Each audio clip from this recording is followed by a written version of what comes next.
This is a 2D game inside of Minecraft. There are jumps, things to interact with, and there are even moving obstacles. The way this is made is by using shadows. We have all of these obstacles in front, which then cast a shadow to the wall. And even though this wall is two-dimensional instead of the normal 3D of Minecraft, I still think it's a really cool concept.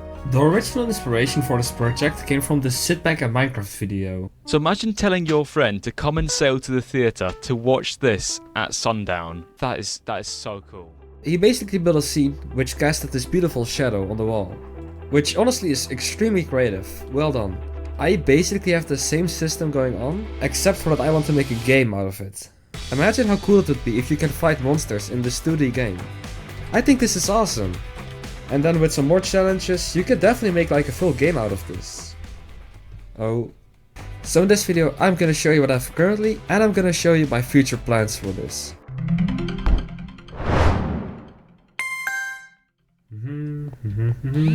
Oh, a notification. Let's see what it is. So apparently just right now he posted a video where he also made a game with the shadow system. So it seems like he has his own game already. I mean, it's definitely a bit simpler, but I guess I wasn't fast enough. Luckily my game is definitely a lot different than his, so it's still somewhat original. So first off, if we actually start the game, the player will get teleported to this position.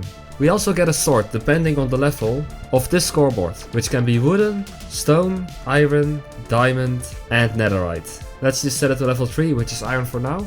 And then we can just walk forwards or backwards. And if we drop our sword, we turn around. If you're curious how the camera actually follows the player, well, it's actually pretty simple. I only use this one command block for the camera system. And this is the command inside. The first part is just for if the player is in the correct area. But the part after actually sets the correct coordinates based upon where the player is standing. If the player isn't in these coordinates, meaning outside of this area, for example the very left of the map, in that case the camera just stops moving. So now the player is just moving freely until it's back in the area and the command will follow it again. What stops us from just walking to the left and fall off? In Minecraft Bedrock Edition, you have the /input permission command. When you set it to for a specific player, you can disable or enable all of these settings. So if I choose to jump and then type disable, I literally can't jump. If I instead do enable, then I am able to jump. So I just chose the camera and disable. And then also do move right disable and move left disable. And now I can only walk forwards or backwards and I can't turn around.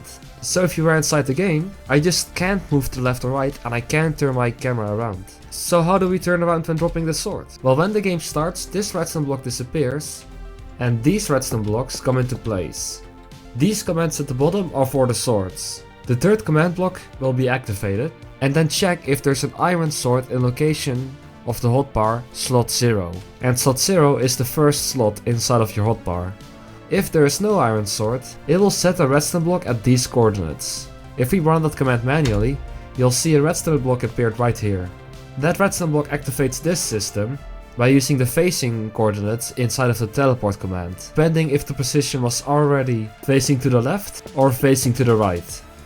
You also see this on the left, which is a chest I can open. I just chose for a trapdoor because I thought it looked nice. This swinging mechanism is just made out of a bunch of frames, and we just grab one of these areas and then copy it towards this area. If we then repeat all of this copying, it will just look like an animation.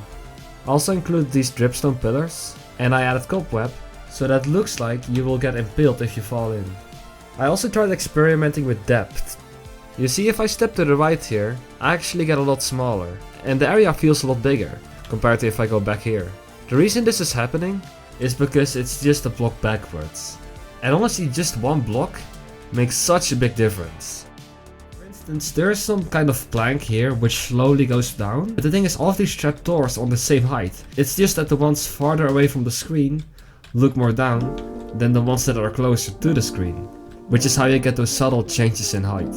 So that was that for now. I'll end the video here because I've been trying to edit it for 2 weeks and I keep failing because my PC keeps crashing every 10 minutes. So I'm just gonna upload it now and hope for the best. And you have a great day.